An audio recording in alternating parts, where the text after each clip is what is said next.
প্রত্যেক বছরের ন্যায় এবছরও আমি চলে গিয়েছিলাম আমাদের মালদা জেলার পুষ্প প্রদর্শনীতে। টিকিট কেটেই আমি ঢুকে পড়েছিলাম একেবারে একটা ফুলের রাজ্যে।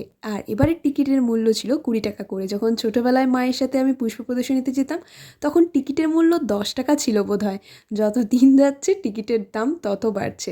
আমার মা এতটাই গাছ পাগল মানুষ যে গোটা ছাদ জুড়ে টবের মধ্যে ফুল গাছ ফল গাছ লাগায়। সেই ছোট্টবেলা থেকে এখনও অবধি মাকে আমি দেখি যে কী পরিমাণ গাছগুলোর সেবা যত্ন করে, আর ঠিক ততটাই ভালোবাসা গাছগুলোও মাকে ফিরিয়ে দেয়। এত সুন্দর সুন্দর ফুল আর ফল হয় মায়ের গাছে, বলারই কথা না। মাকে আমি কতবার বলেছি, মা তুমি পুষ্প প্রদর্শনীতে নাম দাও না, তুমি ফার্স্ট হবা, কিন্তু মা যে কেন নাম দেয় না আমি বুঝতেই পারি না। মায়ের সাথে সাথে কত গাছের কাজ করেছি মনে পড়ে, ছোটবেলায় মাকে সার বানিয়ে দিতাম, মাটি চেলে দিতাম, আরও কত কিছু। আমি অবশ্য এখনও ফাঁকা সময় পেলে মাঝে মাঝেই মার বাগানটাকে আরও সুন্দর করে তোলার জন্য মাকে সাহায্য করি।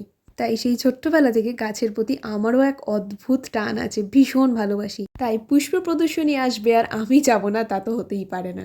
সেখানে গিয়ে আমার চোখ তো পুরো ধাঁধিয়ে গিয়েছিল, কারণ যেদিকেই তাকাচ্ছি ফুল ফল আর সবজির গাছে ভর্তি। কি অপূর্ব লাগছিল দেখতে, সে বলার কথা না। বিভিন্ন ধরনের চন্দ্রমল্লিকা, গাঁদা, জবা, গোলাপ, রক্তগেন্দা, এত ফুলের ভ্যারাইটিস ছিল যে বলতে বলতে আমার মুখ ব্যথা হয়ে যাবে, কিন্তু ফুলের নাম বলা শেষ হবে না। আর ঠিক তেমনই ছিল বিভিন্ন ফলের গাছ, যেমন কমলা লেবু, লেবু, সপাটু, আরও বিভিন্ন ধরনের ফল ছিল। সব ফলের নাম হয়তো আমারও ঠিক মতো জানা নেই। তাছাড়াও কিন্তু ছিল ভ্যারাইটির সবজির গাছ, যেমন বেগুন গাছ, লাউ গাছ, ফুলকপি, বাঁধাকপি। কি অপূর্ব লাগছিল দেখতে, বলে বোঝাতে পারবো না। মনে হচ্ছিল একটা ফুলের আস্ত হাট বসে পড়েছে। আর হ্যাঁ, সেখানে কিন্তু বিভিন্ন ধরনের ক্যাকটাস গাছও ছিল। গাছের কাজ করলে কিংবা গাছের সংস্পর্শে থাকলে মন আর শরীর দুটোই কিন্তু ভীষণ ভালো থাকে।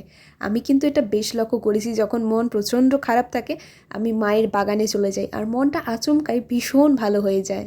তো এটাই ছিল আমাদের মালদা জেলার পুষ্প প্রদর্শনী। কেমন লাগলো অবশ্যই জানিও ভিডিওটা।